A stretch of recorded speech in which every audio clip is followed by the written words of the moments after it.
Hello, si tu suis cette vidéo, c'est parce que tu débutes. Et je ne vais pas être long, je vais juste être sincère. Je ne ferai aucun montage, je vais te la balancer telle que je la fais, telle que je la sens. Je vais te parler de trois choses que j'aurais aimé savoir sérieusement lorsque je débutais.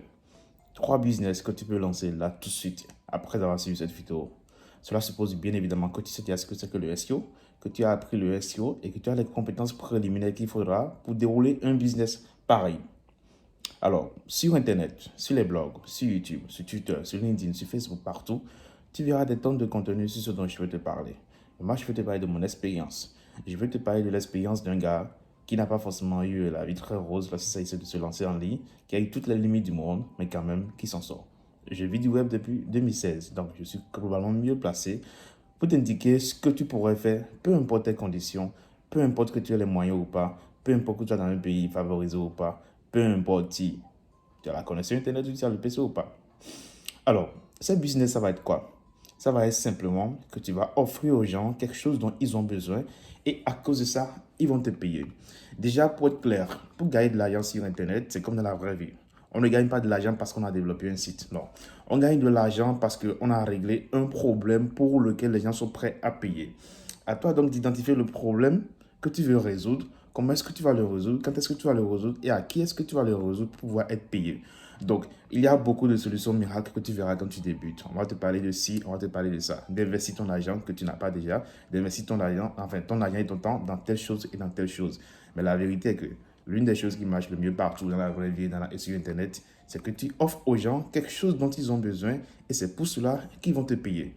Donc, les trois business que je vais te présenter vont essentiellement se reposer sur ces trois points la clé dont je te parle. Le SEO, pour résumer, c'est très simple. En gros, tu sais comment faire pour qu'un site se retrouve en première position sur Google lorsque quelqu'un tape une telle requête donnée.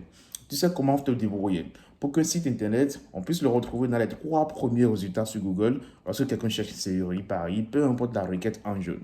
Quel est l'intérêt direct pour les entreprises? Les entreprises, les particuliers ont besoin de se faire voir, ont besoin de se faire remarquer.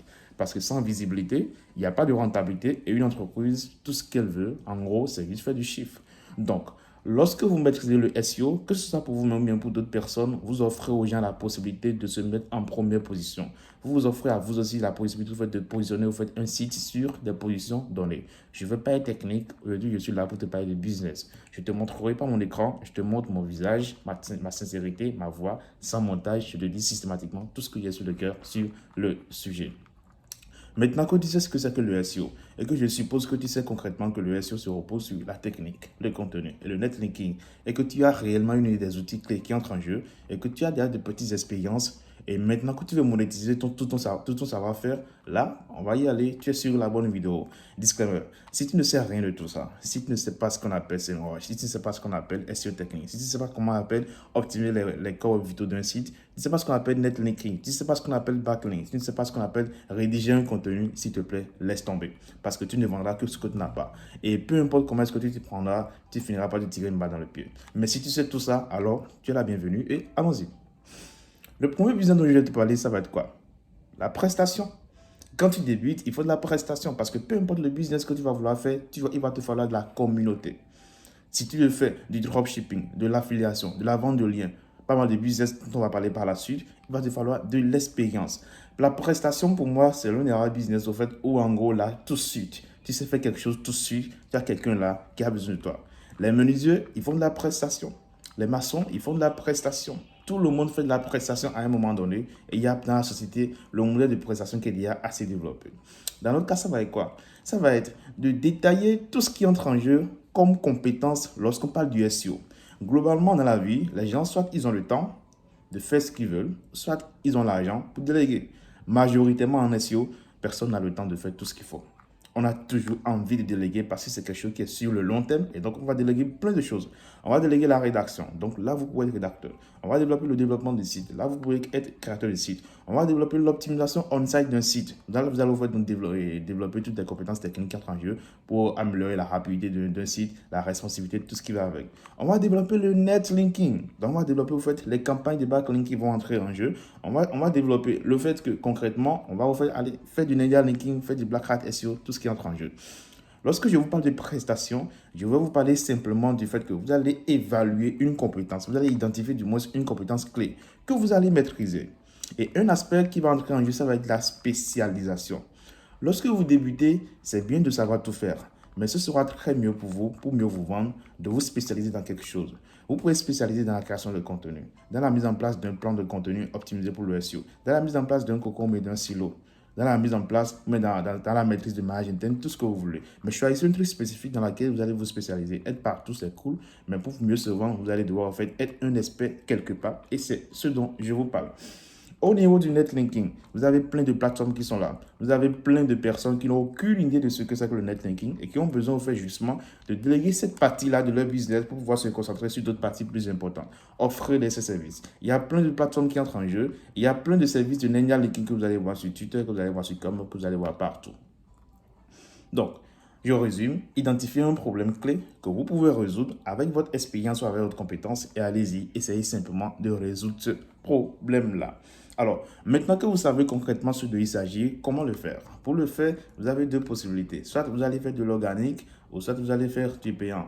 Du payant ici, ce n'est pas si pertinent que ça. Ou soit vous allez attirer les gens vers vous, ou soit vous irez vers les gens. Soit vous allez faire dans de l'inbound marketing, vous allez faire dans de l'outbound marketing. Attirer les gens vers vous, c'est cool, mais ça va prendre du temps. Vous allez créer du contenu, créer des vidéos, comme je suis en train de le faire là. Mais là, alors où je fais cette vidéo, je n'ai même pas 100 abonnés. Alors je fais cette vidéo, je galère à avoir 100 vues. Je fais cette vidéo sans savoir le nom de personnes qui vont la suivre. Mais ce n'est pas un problème. Je l'ai commencé il y a 4 semaines et je n'ai pas voulu rater. Hier, j'étais en déplacement, mais aujourd'hui, là, j'ai simplement essayé de laisser le format habituel que je suis. Je le fais simplement sans rien préparer. Parce que la création de contenu, ça donne sur la durée. Par contre, vous venez de débuter. Vous avez besoin d'argent tout de suite. Vous avez besoin de comprendre concrètement si vous gagnez de l'argent en ligne ou pas. Donc, l'organique, c'est cool, mais il y a peut-être mieux. Il y a quelque chose qui se fait très simplement lorsque vous débutez. Ça va être la prospection. Vous allez prospecter partout. Prospecter par mail. Donc, scraper. Scraper, en gros, c'est que vous allez essayer de retrouver en fait, les informations de telles personnes qui ont besoin de tels services que vous vendez. Au préalable, je vous disais d'identifier un besoin clé que vous allez résoudre. Donc, en gros, il se peut que vous êtes par exemple rédacteur ou bien que vous êtes par exemple consultant SEO. C'est très gros dit, mais en gros, c'est que vous allez vous occuper du SEO de tout un site. OK. Spécialisez-vous quelque part. Vous pouvez choisir les plombiers, vous pouvez choisir les photographes, vous pouvez choisir les comptables, vous pouvez choisir les banquiers. Bref, choisissez des niches qui sont quand même globalement accessibles, dans lesquelles vous pouvez simplement pénétrer sans forcément vous casser la tête. Une fois que c'est fait, allez sur Internet, allez sur Google My Business, allez sur les pages jaunes, allez partout où vous pouvez retrouver des personnes qui ont ces besoins-là. Essayez de retrouver leur adresse mail. Allez sur Internet, tapez ce dont vous avez besoin, voyez les gars qui ont déjà les sites qui sont déjà là. Écrivez-leur des mails, simplement. Ça s'appelle concrètement la prospection par mail. Ou bien ça s'appelle aussi le cold mailing.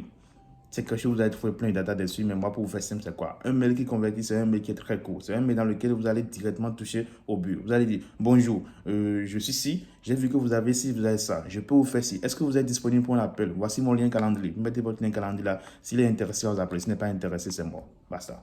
Vous pouvez le relancer ainsi de suite jusqu'à voir si vous avez une chance. Donc, vous allez prospecter. Il y a une chose que vous devez comprendre. Si vous prospectez 10 personnes et qu'une personne vous a répondu, c'est que vous avez eu 10% de réponse. C'est énorme. Il faut être sincère.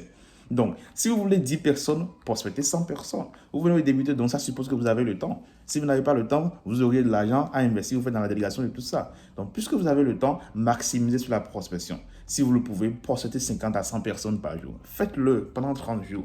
Je ne pense pas que vous n'allez pas vous en sortir. Au pire des cas, vous apprendrez comment est-ce que ça marche et puis le prochain mois, ça vous sera utile. L'autre moyen, ça va être donc ce que je disais au début, de faire de l'organique. Donc, créer du contenu. Si vous lancez en SEO, les réseaux les plus pertinents, ça va être Twitter et ça va être LinkedIn. Si vous êtes là-bas, je suis Tonton Jas, suivez-moi, on va discuter. Alors, sur ces réseaux, c'est très bien, vous allez retrouver des communautés qui sont globalement cool. Bien sûr, une communauté, ça demeure ce qu'elle est. Vous avez des gars sympas et des gars qui ne sont pas forcément sympas. À vous de savoir ce que vous recherchez. À vous de savoir pourquoi est-ce que vous êtes là et comment est-ce que vous allez créer du contenu. Et moi, je pense que le meilleur combo, c'est de faire les deux. Prospecter autant que vous le pouvez parce que vous avez besoin d'argent tout de suite et aussi créer du contenu sur le long terme parce que la prospection à un moment donné, ça devient épuisant, rapidement épuisant. Si vous débutez, c'est cool, mais à un moment donné, ça devient rapidement épuisant. Ça, c'est le premier business. J'en ai parlé pendant combien de temps? Près de 10 minutes. Donc là, je vais filer. Le second business, ça va être la vente de liens. Si vous faites du SEO, vous savez très bien ce que c'est que le netlinking. Et si vous n'en savez pas, concrètement, ça voudrait dire quoi? Ça voudrait dire que vous avez un site internet A et vous parlez par exemple du football dessus. Il y a d'autres sites internet aussi qui parlent de football. Et pour se référencer sur Google, les sites ont besoin qu'on parle dessus internet. Et pour ça, on viendra vous payer pour que vous puissiez parler d'un autre site de football. Donc, on va vous payer, on va dire, salut, j'ai un site internet qui parle de football. Je voudrais que vous parliez de moi dans aussi votre blog, plus un article, ainsi de suite. Et vous allez facturer ces articles-là. Bien sûr, ce n'est pas aussi simple que ce que je le dis. Ça peut être un tout petit peu plus complexe. Mais il y a des formations gratuites sur le sujet. Alors, je fais cette vidéo, on est en 2024. Il y a plein de formations gratuites sur le sujet. Vous allez aller au Visa Podcast qui a une formation gratuite sur le sujet. Je pense qu'il y a aussi Asynchrone qui a aussi une formation sur le sujet. Peu importe, allez simplement sur YouTube, bien sûr, Google, tapez vente de liens en SEO. C'est un business qui marche. Je connais plein de gars qui vivent au Bénin, plein de gars qui vivent en Côte d'Ivoire, plein de gars qui vivent en France, plein de gars qui vivent un peu partout, dans des milieux défavorisés ou non du tout, mais quand même au fait, qui s'en sortent. Parce que ici, c'est plus simple. Moi, lorsque j'ai commencé le web, j'ai commencé par ça. Bien sûr, j'avais le temps et j'avais d'autres compétences parce que j'étais développeur, que je monétisais. Je n'avais pas besoin d'aller en tout seul, j'avais besoin de comprendre l'écosystème. Et l'un des meilleurs moyens pour moi de comprendre, c'est de monter des sites. Je montais plein de sites que je référençais et que je vendais. Le plus cool ici, c'est que vous n'avez même pas forcément besoin de prospecter une fois que vous avez des sites qui rankent. Vous les mettez simplement sur des plateformes. Vous avez Links Garden, vous avez Soumettre, vous avez plein de plateformes qui sont là, qui vont prendre vos sites et les proposer au fait à leurs clients. Et leurs clients vont acheter chez vous et au fait, ils vont toucher une commission. Vous allez toucher une commission. Si vous avez quoi? Si vous avez 10 sites internet, au bout de 6 mois peut-être, que vous essayez de référencer petitement, vous obtenez un peu de trafic, vous obtenez un peu de métriques et vous parvenez même peut-être à faker ce trafic-là, enfin, à faker ces métriques-là, parce que le TF, le CF, le DA, c'est des choses qui se manipulent. Vous pouvez les manipuler ou non, et de toute façon, vous aurez des métriques intéressantes. Vous aurez des liens tout le temps. Si vous avez 10 sites internet et que vous avez quoi? Vous avez, vous faites un certain nombre de liens que vous vendez, je ne vais pas vous parler de chiffres, je ne vais pas vous vendre du rêve. Je sais juste que je connais des gars qui vivent pleinement de ces business. À des moments donnés, il y en a qui se faisaient 10 000 euros le mois rien qu'avec ces business. Aujourd'hui, ce n'est clairement pas forcément le cas parce que le marché a totalement changé. Mais il y a toujours votre part. Si vous débutez, le marché est assez vaste. Il y a forcément quelque chose que vous pouvez faire. Il y a toujours une niche qui n'est pas encore couverte. Il y a toujours une thématique sur laquelle il n'y a pas encore de site. Donc, la vente de liens, c'est le second business. C'est le deuxième business que je vous conseille là, tout de suite. Le troisième business, qui va être le dernier, pour que la vidéo soit assez concise, ça va être quoi? L'affiliation. Je vous l'ai dit au début, les gens ils vont vendre des produits, les gens vont vendre des services. Moi-même, je vends des produits et je vends des services. Et là, tout ceci, si vous venez me voir, vous dites, salut Jas, j'ai besoin au fait de vendre ton service. Si, qu'est-ce que tu me proposes? Je te dis, tout ce chef, je te propose 15% à vie. 15% à vie, c'est ce que tu allais toucher sur tous les clients que tu amènerais vers moi. Alors, quand tu fais du SEO, qu'est-ce que cela veut dire? Ça veut dire que tu t'inscris sur une niche spécifique. Plein de gars vont sur Internet, vous tapez avis trottinette, avis téléphone qui vient de sortir, avis véhicule, bref, véhicule, c'est trop, avis ci, avis ça. Positionne-toi sur ces requêtes-là. Montre aux gens que tu as testé des trucs, fais des comparatifs. Tout le meilleur moyen au fait de faire de l'affiliation en 2024, mais l'année dans laquelle tu feras cette vidéo, et tu verras. Ce sera intéressant. Les gens vont consommer tes contenus. Donc, les gens vont faire découvrir au fait, ton avis sur les produits et tu vas simplement mettre ton lien affilié. Le lien affilié, c'est quoi? L'affiliation, c'est quoi? L'affiliation, c'est que tu vends des produits d'autres personnes et ces personnes vont te reverser des commissions spécifiques. Par exemple, Amazon a un programme d'affiliation où tu peux vendre tous les produits d'Amazon et tu touches, je pense, 12% ou quelque chose du genre sur les produits d'Amazon. Ça veut dire quoi? Si par exemple, tu rejoins un programme d'affiliation où en gros le produit est à 100 euros et que tu le vends en affiliation, tu ne gères pas la logistique. Tu ne gères rien du tout au niveau du produit. Tout ce que tu fais, ça va être la mise en contact. Et si par exemple là, la commission c'est 10%, c'est que tu touches combien? 10 euros direct. Ces 10 euros, tu les touches tout le temps, infiniment, à la fin du mois, lorsque tu as un site qui est bien ranké. Ranké, ça veut dire quoi? Un site qui s'est bien positionné sur Google et qui a en fait de bonnes métriques, de bons positionnements, un bon trafic qualifié et tout. Là, tu as de fortes chances d'avoir beaucoup de personnes qui vont consommer le produit que tu as mis en avant et tu vas toucher des commissions passives. L'affiliation, c'est cool. Et ce qui est encore plus cool, les trois choses dont je veux vous parler, vous pouvez les faire ensemble. Si vous avez du temps et que vous avez les ressources qu'il faut, là, vous pouvez faire de la prestation de service si vous avez besoin de l'argent tout de suite et le reste du temps, vous allez les consacrer à la vente de liens et à l'affiliation. Vous pouvez décider d'avoir des sites qui vont se spécialiser dans l'édition de sites, donc la vente de sites, enfin la vente de liens, tout ce qui va avec, et d'autres qui vont se spécialiser en affiliation. Il y a plein d'autres business qui existent. Il y a le POD, il y a le dropshipping, il y a l'e-commerce, il y a beaucoup d'autres business. Il y a le SaaS qui ne sont par contre pas, selon moi, des business qu'on lance quand on débute. C'est des business que vous lancez lorsque vous avez une certaine expertise. Des business que vous lancez lorsque vous savez déjà comment ranker un site, comment est-ce que ça se positionne sur des mots-clés spécifiques, comment atteindre des cibles qui sont concurrentielles, comment faire ci, comment faire ça. Là, en 15 minutes, moins de 15 minutes, je vous ai résumé tout ce que je voudrais qu'on me dise lorsque je débute. J'aurais pu parler de tout et de rien, mais comme vous le voyez, j'ai rien à prêter. J'ai appuyé sur ma caméra, je me suis dit, ok, je vais parler aux gars, je vais leur dire la vérité, ce que j'aurais aimé connaître lorsque j'ai débuté en 2016. Là, vous savez qu'il y a quelque chose qu'on appelle la prospection en SEO, enfin, qu'il y a la prestation de services en SEO, la vente de liens, l'affiliation. Il y a plein de ressources dessus. Si vous avez des questions, mettez-les en commentaire. Si vous avez des questions, écrivez-moi sur Twitter, laissez-moi un mail. Je répondrai toujours et je serai là juste pour vous expliquer concrètement comment ça marche et comment est-ce que vous allez débuter. Vous n'avez pas besoin d'argent lorsque vous débutez. Ce dont vous avez besoin, c'est d'avoir le temps. Et sur Internet, soit tu as le temps, soit tu as l'argent. Tu ne peux pas manquer les deux. Si tu manques les deux, c'est que tu n'es pas sérieux. Et vous, par contre, je pense que si vous avez suivi cette vidéo juste là, c'est que vous êtes sérieux, vous êtes déterminé. Je vous souhaite beaucoup de courage, beaucoup de force. J'ai été comme vous allez vous en sortir. Ne lâchez juste pas. Force. Ciao.